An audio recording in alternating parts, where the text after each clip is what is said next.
Hey everybody, so if you watch any of these financial videos, people are always talking about how much they save by not buying expensive Starbucks coffee.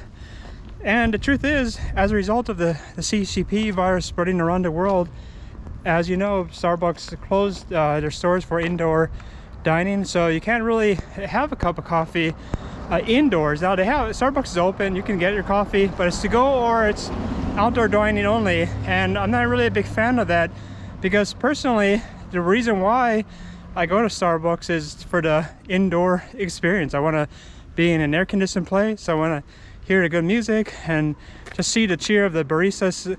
Kind of I don't know, they give you a first-class treatment there. They know your name, they know exactly what you want, and they're really nice and friendly, things like that.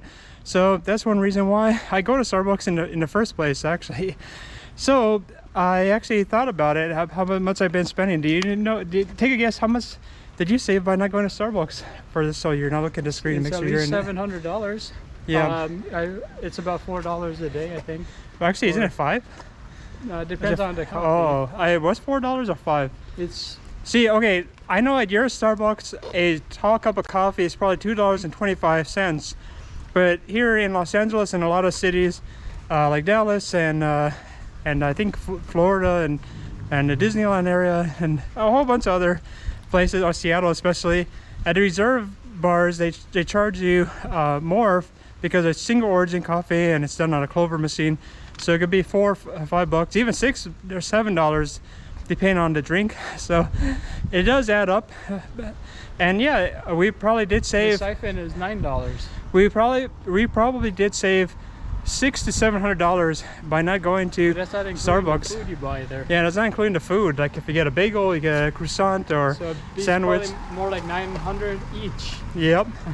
And then I thought about it. I thought, I did save quite a bit of money by not going to Starbucks. Technically, I could upgrade to the latest Apple Watch if I want. I mean, I know that in the finance channels they'll be like, yeah, I gotta put the money in investments. Well, I'm invested already. I mean, that's fine. I'm into investing too. But technically, I was already going to spend the money on coffee. I theoretically could spend some of that money on some luxury that will last a few years, because actually I bought this in 2016. It's amazing how some technology lasts quite a while. I don't usually keep the phone, but I'll upgrade the watch every few years. But so it is true, Starbucks is expensive.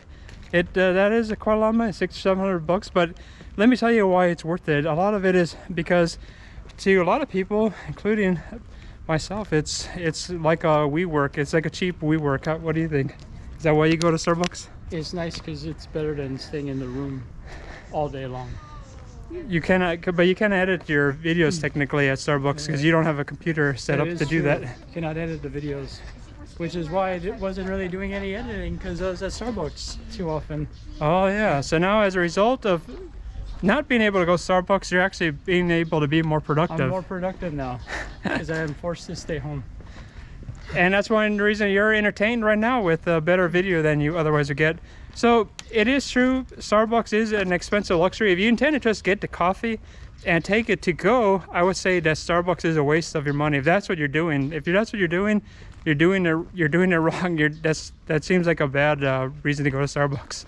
If it's just to take it to go. Like, speaking of Starbucks, I just edited a video about Starbucks, which will be the Shanghai Roastery. Will be linked in the video description. Okay, put it in the video or make a comment and link it on your own thing. Oh, okay, I'll put it in the description too.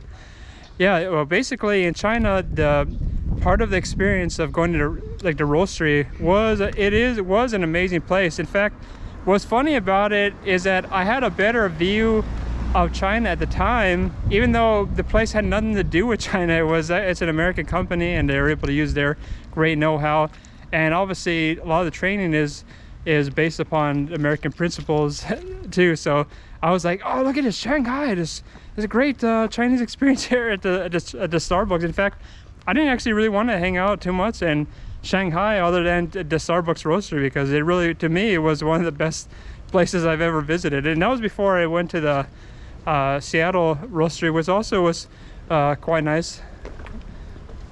Any other parting words about Starbucks? There's actually better coffee than Starbucks. Where is that? that exists? Something If you better look than coffee? for coffee farms, you can get farm direct to you, and you can. We send it to get Hawaiian coffee direct from the farmers, or Oh yeah. If you ever do end up in Hawaii though, I do recommend the tour, the Big Island. It's called Heavenly Hawaiian. There's some business, right? yeah. That's a cool experience. You'll be on the farm. They'll actually show you how the coffee is made. And you can also just Google. There's like hundreds of Kona coffee farms you can find online. Apparently it's a thing where you get to tour it. It's part of the experience of going to Hawaii, seeing how coffee is made.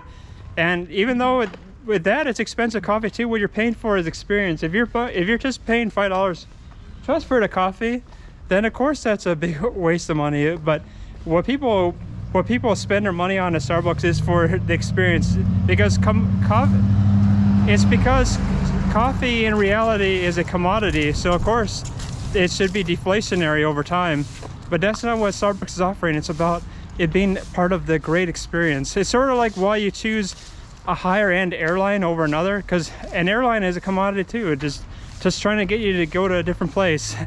But if you can provide a better service, a better experience, you're going to be willing to pay more for it. And that's one reason why we were so gladly to spend a ton of money at Starbucks every single day.